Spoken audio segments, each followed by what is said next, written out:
হরে কৃষ্ণ। জয় নিতাই, জয় গৌর। সকলে ভালো আছেন? অবশ্যই ভালো থাকবেন, সুস্থ থাকবেন, প্রত্যেকটা ভিডিও দেখতে থাকবেন। আচ্ছা, একাদশীর ভিডিও বই দেখেই বুঝতে পেরে গেছেন আপনারা। একাদশীর ভিডিও এই দিন মায়েরা ভয় পাবে না, মায়েরা চিন্তা করবে না, মায়েরা দৌড়ে বেড়াবে না। আমি যা বলছি সেটা মন দিয়ে ভালো করে আপনারা শোনেন। 13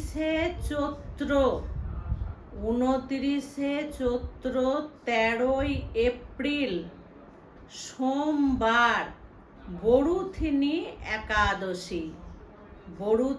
একাদশী এই দিন পালন করতে হবে। আর 29 এই দিনই নীল ষষ্ঠীর উপবাস এবং নীল পূজার উপবাস। নীল ষষ্ঠীও বলে মায়েরা, নীল পূজাও বলে, নীল পূজার উপবাস। পরের দিন একাদশীর পারণ হচ্ছে 5টা থেকে 9টা বেজে 9:27 পর্যন্ত। ভোর 5টা থেকে 9:27 পর্যন্ত হচ্ছে একাদশী ব্রতের পারণ। তো পারণ মন্ত্র অজ্ঞানতিমিরান্ধেশ ব্রতে নানেন কেশব প্রসীদসু মুখনাথ জ্ঞান দৃষ্টি প্রদভব। এবার আমি একের এক বলছি। মায়েরা খুব ভয় পাবে যে নীল পুজো এবং একাদশী একই দিনে পড়েছে, তাহলে কি করব আমরা, কেমন ভাবে পালন করব? মায়েদেরকে বলছি, যেহেতু আমার হাতে বই আছে, চিন্তার কোনো কারণ নেই। আমি সব সময়ের জন্য একটা কথা বলি, হর এবং হরি এক আত্মা, দুটো রূপ, কোনোদিন আলাদা নয়। হর হরি ছাড়া থাকতে পারেন না, হরি হর ছাড়া থাকতে পারেন না। কাজেই চিন্তা করার কোনো কারণ নেই, ডবল লাভ, একদম ফায়দাই ফায়দা, ডবল লাভ। নীল ষষ্ঠীর দিন আমরা 70% মায়েরা সারা দিন উপবাস থাকে এবং সন্ধ্যার সময় শিবের মন্দিরে, শিবের গাজন যেখানে হয় সেইখানে ঘিয়ের প্রদীপ জ্বালিয়ে দিয়ে পুত্রদের কামনার জন্য, পুত্রদের মঙ্গলের জন্য ঘিয়ের প্রদীপ জ্বালিয়ে তারপরে মায়েরা সন্ধ্যার সময় ফল জল করে বা দুধ, দই, শরবত তারা নেয়। আর অনেক মায়েরা সেদিন পুজো দেওয়ার পরে, পুজো দিতে দিতে বিকেল হয়ে যায়, আমাদের এখানে তো বিকেল হয়ে যায়, পুজো দেওয়ার পরে প্রসাদ, ফল প্রসাদ মুখে দেওয়ার পরে তারপরে মায়েরা আটা তৈরি জিনিস খায়। তো এখানে যেহেতু নীল পুজো আর একাদশী একই দিনে, আটা খাওয়ার কোনো দরকার নেই।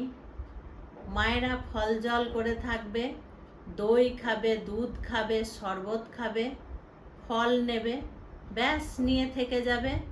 তাহলে এইবার মায়েরা বলবে, মা অঞ্জলি দিতে পাবো তো শিবের মন্দিরে গিয়ে, বা নীল গাজন, যেটা তো গাজন পুজো হয়, সন্ন্যাসীরা সব হয়, সন্ন্যাসীরা সব ঢাকের তালে তালে নাচে, সন্ন্যাসীরা বানেশ্বর বাড়িতে নিয়ে আসে।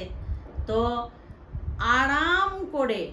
আরাম করে তোমরা কোনো সংকোচ মনের মধ্যে রাখবে না, তোমরা শিবের গাজনের তলায় যাবে বা শিব মন্দিরে যাবে, তোমরা অঞ্জলি দেবে। অন্যান্য ব্রতর সময় আমি বলি যে একাদশী ব্রতই পালন করো, সেখানে গিয়ে অঞ্জলি না দিলেও হবে, কিন্তু এটা আমি বলছি শিবের কাছে গিয়ে অঞ্জলি অবশ্যই দেবে, অবশ্যই অঞ্জলি দেবে। কিন্তু এই দিন তো লক্ষ্মী খাওয়া যাবে না, মায়েরা তো কেউ লক্ষ্মী খায় না, আর বিশেষ করে একাদশী, লক্ষ্মী তো আরোই খাবে না। নীল পুজোয় কেউ লক্ষ্মী খায় না, আটা খায়। যে মায়েরা অসুস্থ, আমি বলেই দিয়েছি, অসুস্থ অঞ্জলি টঞ্জলি দিয়ে এসে তোমরা আটা খেতেই পারো।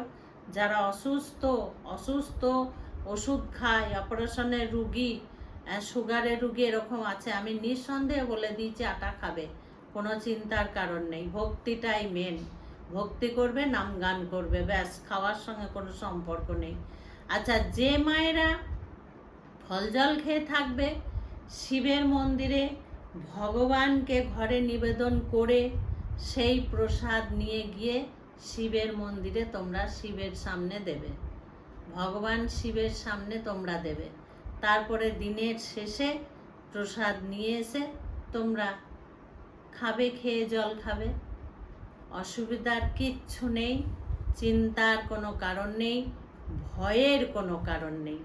আমি আবারও বলছি, নীল পুজো, একাদশী তোমরা দুটোই পালন করবে। খুব সুন্দর, আমার তো খুবই ভালো লাগছে যে এই রকম দিন কিন্তু সাধারণত পাওয়া যায়ই না, এবার কিন্তু অবশ্যই পাওয়া গেছে। আর আমি ব্রতকথা এবং ব্রতকথার আরও হয়তো দুটো ভিডিও আমাকে করতেই হবে, তবে তোমরা বুঝতে পারবে, আমি সুন্দরভাবে বুঝিয়ে দেব, আমি ভিডিও করে দেব, তোমরা দেখতে থেকো। আর একাদশী আমি বলেই দিলাম যেভাবে করতে হবে, কাউরির কোনো কথায় কান দেবে না, যে যা বলছে কিচ্ছু করার দরকার নেই। যে সমস্ত মায়েদের কন্যা সন্তান আছে, পুত্র সন্তান আছে, পরিবারের সবাই আছে, সবার উদ্দেশ্যে সবার মঙ্গল কামনা করে তোমরা যেখানে শিবের কাছে পুজো দিতে যাবে, এই পুজোটা কিন্তু শিবতলা বলে জায়গা থাকে, সেই শিবতলাতেও হয়, শিব মন্দিরেও হয়, এবং অন্যান্য জায়গাতেও আমি দেখেছি প্যান্ডেল করে সেইখানে শিবের পুজো করা হয়, বানেশ্বরদেরকে সেখানে পুজো করা হয় রেখে, এক এক জায়গায় এক একভাবে পুজো করা হয়। তো মায়েরা, তোমরা যখন পুজো দিতে যাবে, সন্ধ্যায় যারা দেবে তারা দিতেই পারো, অসুবিধার কোনো কারণ নেই। আর যে সমস্ত মায়েদের অনেক দূর, আর যেতে পারবে না, কারণ বিকেলে প্রসাদ নিয়ে চলে এসে আর যেতে ইচ্ছে করছে না, তখনই তোমরা পরিবারের সকলের নাম করে, সকলের মঙ্গলার্থে এবং পুত্র সন্তানের মঙ্গলার্থে, কন্যা সন্তানের মঙ্গলার্থে, এবং স্বামী শ্বশুর শাশুড়ি যে যে আছে সকলের মঙ্গল কামনা করে তোমরা শিবের সামনে একটা করে ঘিয়ের প্রদীপ জ্বালিয়ে দিয়ে আসবে। এদিন ঘি দিলে খুব ভালো হয়। হয়তো যে সমস্ত মায়েদের, সবই তো বুঝতে হবে, যে সমস্ত মায়েদের ঘিয়ের কোনো ক্ষমতা নেই, হয়তো সম্ভব নয়, তারা কি করবে, সর্ষে তেলের প্রদীপই জ্বালিয়ে দিয়ে আসবে। আর যাদের তিলের তেলের প্রদীপ আছে, মা তিলের তেলের জ্বালতে পারবে, হ্যাঁ জ্বালিয়ে দিয়ে আসতে পারবে, কোনো অসুবিধা নেই। তোমরা ভগবানের সামনে একটা করে প্রদীপ জ্বালিয়ে প্রণাম করে প্রসাদ নিয়ে তোমরা চলে আসবে বাড়িতে। বোঝা গেল?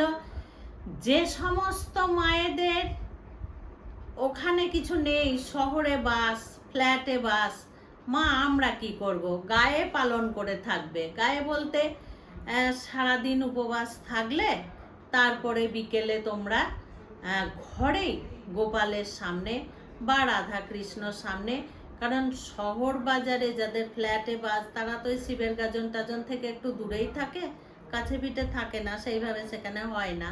হলে ভালো, না হলে তাহলে ঘরে বিকেল পর্যন্ত থেকে একটা ঘিয়ের প্রদীপ জ্বালিয়ে দিয়ে ভগবানকে যা পারবে তোমরা যা খাবে তাই তোমরা নিবেদন করবে, করে তোমরা প্রসাদ পাবে।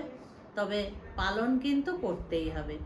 এবার হয়তো অনেক মায়েরা বলবে, মা আমরা শহরে থাকি, ওই সমস্ত তো আমাদের এদিকে হয় না, নেই আমাদের, তো একাদশী পালন করবে, একই ব্যাপার। একাদশী পালন করবে, শিবের নাম স্মরণ করে, শিবকে প্রণাম করে প্রদীপটা জ্বালিয়ে দেবে, তারপরে তোমরা খাবে, অসুবিধার কিচ্ছু নেই। যে মায়েরা খুব অসুস্থ, একদম চলে না, উপবাস করা যাবেই না, মা আমি কি প্রদীপটা ঘরে খেয়ে টেয়ে জ্বালাতে পারবো? হ্যাঁ, কেন জ্বালাতে পারবে না, খেয়েও জ্বালানো যাবে, অবশ্যই জ্বালানো যাবে। খুব ভালো থাকবে, সুস্থ থাকবে, নিশ্চিন্ত মনে একাদশী করবে, নীল ষষ্ঠীর উপবাস করবে, শিবের কাছে তোমরা অঞ্জলি দেবে, তোমরা প্রসাদ খাবে, জল খাবে, খুব ভালো থাকবে। আজকে আসছি। হরে কৃষ্ণ, জয় নিতাই, জয় গৌর।